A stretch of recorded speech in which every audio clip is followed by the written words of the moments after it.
Hello, everybody. This is weird. You've been trying to do a video on your own for the last few hours, and you've begged me to come on to a Zoom chat. So I've rushed back from the hotel, from the event, to get here. It's Elizabeth, not what's easy happened? doing it on your own. I had the painting down on the chair next to me for company. I felt like I was going crazy. I'm so glad you're here so we can just talk results properly in the way that we're supposed to with both of us. Excellent. Well, we are a team, so and you've established that you need me in this relationship, and I need you. So we'll just agree that we need each other. You need me because you don't know how to upload videos. Anyway, day one, Rogue Invitational. Did you watch it? I did. I thought it was pretty good. Yeah. Obviously, I watched it. Should we go through the deadlift first then? Let's go through the deadlift. Deadlift was, everyone was down on their deadlifts. Yeah. I don't think we should beat around the bush. The deadlifts were lower than we were expecting. Other than JF looked like it was easy. It's a real interesting concept when they've got to select the weights. And that's a little different to a lot of the shows we see where it's just a set weight and everyone does it and it's a rising bar, last man standing style. When it's three lifts that you kind of dictate the numbers, a little bit of gamesmanship comes in, but you could, I mean, Luke Stoltman, he got close on his third attempt, and I think if he got that, he would have got a few extra points. So tactics-wise, I think he got it just about right. Unfortunately, couldn't make the lift. Yeah. Really impressed with Tom. Tom's pull was really good. He's shown his improvement. Tom to do well on this, though. Well, we both did, and we've both been seeing what Tom's been doing, last few shows. Obviously, we know the improvements that he's making. But obviously it's not just the elephant bar, but the no suits, the no figure of eights. It's a much harder pull than, a normal deadlift bar where you can use a deadlift suit. You just have to look at the results of the numbers to see. Yeah. But I think everyone's feeling it from a very tough condensed year. What have we had? However many shows. I was talking to Novikov earlier. He's done 8 or 9 shows within a short period of time. I don't think we're going to expect the biggest performances, which is a shame because it's such a big, event. Prestigious show. Rogue just want to make... The cat is going absolutely bonkers. What is going on? It's like the witching hour over here. Well, you've stayed up ridiculously late. Oh, yeah. It's like 2 a.m. or something. So should we get on and get the results up on the screen? All right, give us the results. Okay, so here you can see the deadlift results in pounds, but I will read them out in kilos as well. Both Mikhail Shivlikov and Matej Kiliashkovsky, no lift. Then we had Luke Stoltman with 384 kilos. It was really weird with Shivlikov because he kind of had quite a high opening weight. Yeah, it was high, which made me think he's got the confidence that he's recovered. Yeah, and absolutely. I thought that. I thought, okay, he's obviously feeling good. Yeah. But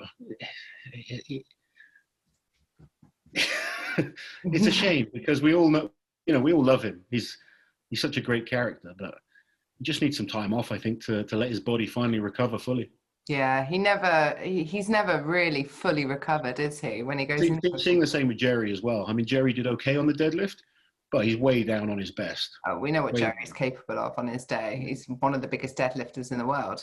Absolutely. Hopefully they both take some time off now and get themselves fully fit, and then we can see them back to, what we know they're capable of. Then we had Jerry with 388 kilos. Alexei Novikov with 391 kilos. Rob Kearney with 397 kilos. Brian Shaw, 400 kilos. Martins, 411 kilos. It was good to see him. He was smart. He kind of got the maximum out that I think he wanted. And he scored good points on both first events today. He did. He's had a great first day. And then Tom Stoltman with 413 kilos and JF Caron 420. But honestly, he looked like he had another 50, 60 kilos in him. It was really funny because I was watching it on my own at home, but I was watching it in the company of Orano Hainler just via Messenger. And I think it was killing him watching it because he's one of the best deadlifters as well. And he's pulled some huge numbers on this. He was like, oh, I wish I could be there because he's injured right now. So watching it on his sofa with his leg up, It's a But pretty. they just had surgery or something. Yeah, he had surgery yesterday on his quad tear. So, but he's all right. He's in good spirits. I can imagine his colourful language. Lots of colourful language. My phone is blue. Around though, he's so funny. Anyway, so moving on from there, then JF picking up maximum points on that event. Moving into the dumbbell medley. Now, this was a heavy setup, wasn't it? Well, it's ridiculous. We saw the dumbbell last week at Britain's Strongest Man, and the last weight was 120 kilos. Mm-hmm. This contest started on 115. Dumbbell 2 was 124 kilos, and then it just went up heavier and heavier. And even though he's coming back from injury, seeing Kilishkovsky struggle, you know, he got 3 dumbbells, and that was great, but it was a struggle. You were thinking, this is going to be tough, because injury or no injury, he's still one of the best at dumbbell. Yeah. I think he still ended up placing 3rd overall. He did. It was a little hard to understand the scoring at the end because Martins came in 2nd with Mateus in 3rd place. So I'm guessing Martins was faster. But then on the original graphic, they had Brian and Rob Kearney tied for 4th place, which can't be right because... no, I think we'll probably have to check the results. I'm not sure if they just gave split points for the same weight or if there was a timed split. So we'll probably need to check the exact points for day 2. But Novikov, absolutely incredible. I mean, I was a bit lost for words because it was a bit of a flat event. I thought it's almost too heavy. Yeah. You know, one of those events where guys are just going to get 1 dumbbell, 2 dumbbells. It's hard to get excited for that. And then suddenly Novikov just blitzes through the first 4. Unbelievable. Honestly, one of the most impressive feats of strength I've seen. Because to do a dumbbell on its own, when you're fresh, just focusing on 1 dumbbell, that's one thing. But to do the 5 after each other, and he made the first, like, I'm glad he actually stumbled a bit on the 5th one, because he almost made them look like toys. He was making the other guys look very average. Yeah. Such an impressive performance by him. Yeah, and that last dumbbell weighed as much as him, 300 pounds. Yeah, 300 pounds. It's the only issue with the dumbbell. Dumbbells are small. I mean, they're big, heavy things, but they're not visually impressive. I mean, some of the kit that the Rogue have made is so impressive. They've got a Yoke coming up, which just looks immense. The Wheel of Pain, obviously, is just so cool. But the dumbbells, although they're cool visually in person, I think on a screen you don't get to really appreciate how heavy they are. No. It's like lifting a strongman in one hand overhead. You know, there's a lot of guys out there that cannot bench press 100 kilos, never mind 140 or 300 pounds. That really impressed me. And I've got to say, I think it's a 3-horse race now between Martins and Novikov. Yeah. So we've got the scores up on the screen now. Martins head of the pack, 17 points after day 1. Tom Stoltman and Alexei tied on 15 points. Then we've got Brian Shaw on 14, JF on 12, Rob Kearney on 11, Mateus on 9.5, Luke Stoltman on 7, Jerry on 5, and Mikhail on 4.5. Let's just go back to the dumbbell because Brian, he was visibly limping in between dumbbells. Do you know what's happened to him? It looked like he twinged or something on the deadlift. Yeah, on the deadlift, he seemed to grab his hamstring. I don't know if he's pulled it or something. I've not had a chance to go down and talk to the athlete since before the deadlift. Yeah. He made the first 2 dumbbells look quite comfortable, he did, I thought. Yeah. And then it just got to the 3rd one, and I don't know what happened there. So he's clearly carrying some kind of injury from the deadlift. Maybe tried to use a little more leg drive on the last one and felt it in the hamstring. I'll try and find out in the morning how he's doing, but not the best start for Brian. He would have wanted better after day 1. And day 2 is going to be pretty miserable with a bad hamstring when you consider what's coming as well. The Wheel of Pain. You don't want to be doing that with a bad leg. It's going to be painful. Yeah, wow, yeah. But also the yoke, the log, all of it now. Unfortunately, I don't think Brian's got a chance now of challenging for this event. I really think we're down to a 3-horse race already. I still believe Kilishkovsky can get into the top 5 or 4. I agree. I think he's lost too many points on the deadlift there to.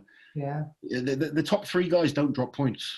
No. You know, that was Tom's worst event out the way there with the pressing. Yeah. Lissis and Novikov are incredible competitors, both of them. It's so good seeing Lissis back. Yeah. He's been I'm missed. really excited to see Tom against those two now in day 2 to see how he can, because we know they're both brilliant on the Wheel of Pain, but Tom won the train push, didn't he, at World's Strongest Man this year? So I can't wait to see that tomorrow. I think it's going to be close. Yeah, I think that's going to be a really cool event. And then going into the yoke and the log, the Wheel of Pain is going to take a lot out of their legs. Yeah. So how will they recover? I mean, it's a slower paced show, so that'll probably suit some of them. It'll suit Tom, I think, the fact that it's slower paced. We know he does that format. Yeah. And I'm interested. I think if it's close between the three of them coming down to the stones, we're going to have a hell of a finish. Oh, it's going to be, because they're all three of them are amazing stone lifters. You'd put Martins and Tom over Alexei, but Alexei can pull out some amazing performances, as we just saw.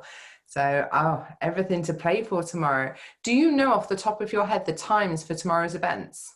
Not yet. I'm still waiting on times. I actually have the times. I have the schedule. I'll put them in the description below. Yeah, there we go. Liz will put them in the description below. I was hoping you were just going to rattle them off, but that's fine. I've got them anyway. Well, I've just got times that I need to be there for pre-shows and stuff like that. So timings change a little bit. But we've got 3 events tomorrow, starting off with the Wheel of Pain. Make sure you check it out on the Rogue Fitness channel. These guys are doing incredible things. Obviously, they've done big things for CrossFit, but they are pushing Strongman.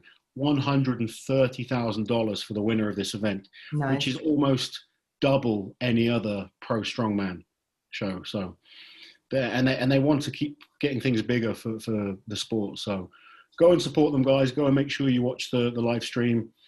And as always, thank you for watching us. Liz, you were supposed to do this video on your own. You kind of dragged me in. You've got a tail. And that was another thing. I was trying to record and she was climbing all over the table. When you're not here, she plays up. She's a different cat when you're not here. Yeah. Look how confident she is. She hides upstairs when I'm home. She does. She does. Okay, time to sign off, Lassie. Do your wave. Do the thing. Take it easy, guys. While you're here, guys, subscribe to the channel, hit that notification bell so you don't miss any of my awesome strength content.